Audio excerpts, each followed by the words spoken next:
बघूयात अमित शहा आणि छगन भुजबळ आज एकाच व्यासपीठावर येणार आहेत।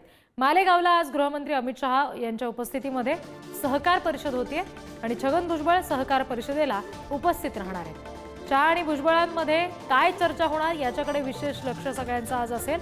अनेकदा उघड नाराजी व्यक्त करून सुद्धा पक्षाकडून मात्र भुजबळांच्या नाराजीची दखल घेतली जात नाहीये। त्यामुळे भुजबळ भाजपमध्ये जातील अशा गेल्या काही दिवसांपासून चर्चा आहेत आणि अशातच आता अमित शहा आणि भुजबळ एकाच व्यासपीठावर येणार आहेत। तर अमित शहांचा दौरा कसा असेल हे सुद्धा आपण ग्राफिक्सच्या माध्यमातून आता समजून घेऊया। सकाळी 11:55 ओझर विमानतळावर शहांचं आगमन होईल। दुपारी ठीक 12:30 वाजता त्र्यंबकेश्वर मंदिरात अमित शहा दर्शन घेतील। मग दुपारी 1 वाजता मालेगावकडे ते रवाना होतील, काही कार्यक्रमांसाठी उपस्थित राहतील। मालेगावात व्यंकटेश कोऑपरेटिव्ह फर्मला सुद्धा दुपारी 2 वाजता अमित शहा भेट देतील। यानंतर मालेगावातील सहकार परिषदेला 2:30 वाजता ते उपस्थित राहतील।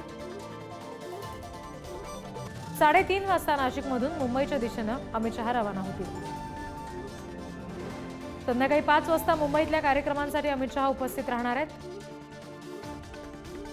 6 वाजता राष्ट्रीय नागरी सहकारी वित्त आणि विकास महामंडळाच्या कार्यालयाचं उद्घाटन शहांच्या हस्ते होईल।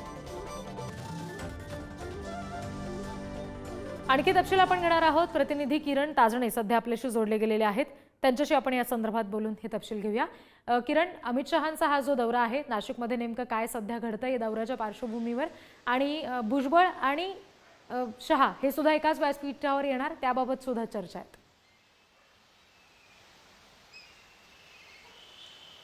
हा रिद्धी अगदी खरं आहे। आपण जर बघितलं या सगळ्या काळामध्ये छगन भुजबळ यांनी अनेकदा वेगवेगळ्या कारणासाठी नाराजी व्यक्त केलेली आहे। कधी खासदारकी मिळाली नाही म्हणून नाराजी व्यक्त केली, तर कधी मंत्रिपद मिळालं नाही म्हणून नाराजी व्यक्त केलेली होती। आणि या सगळ्या पार्श्वभूमीवर काही दिवसांपूर्वी शिर्डी येथे अधिवेशन देखील अजित पवारांच्या राष्ट्रवादीचं पार पडलं होतं। मात्र त्या ठिकाणी मार्गदर्शकच्या भूमिकेत असलेले छगन भुजबळ यांनी मार्गदर्शन न करता थेट ते नाशिकला आलेले होते आणि त्यामुळे एकूणच छगन भुजबळ यांची नाराजी कायम आहे हे या निमित्तानं समोर आलेलं होतं। मात्र आता जर बघितलं तर सहकार परिषद आणि त्र्यंबक राजाच्या दर्शनासाठी नाशिक दौऱ्यावर असलेले अमित शहा हे ज्या वेळेला मालेगावमध्ये सहकार परिषद होते त्या सहकार परिषदेला छगन भुजबळ उपस्थित असणार आहे।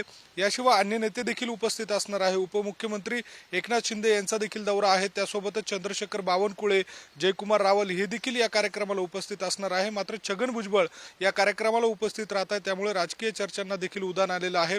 भुजबळ नाराज आहे, ते भाजपच्या वाटेवर आहे, अशा वेगवेगळ्या स्वरूपाच्या चर्चा देखील मागील काळामध्ये रंगलेल्या होत्या। आणि आता भाजपचे एक प्रमुख नेते ज्या वेळेला महाराष्ट्र दौऱ्यावर येत आहेत त्यांच्या सोबतच व्यासपीठावर ज्या वेळेला छगन भुजबळ दिसतील त्यावेळेला एकूणच जर बघितलं तर नेमकी काय चर्चा या दोघांमध्ये होते हे बघणं देखील महत्त्वाचं असणार आहे।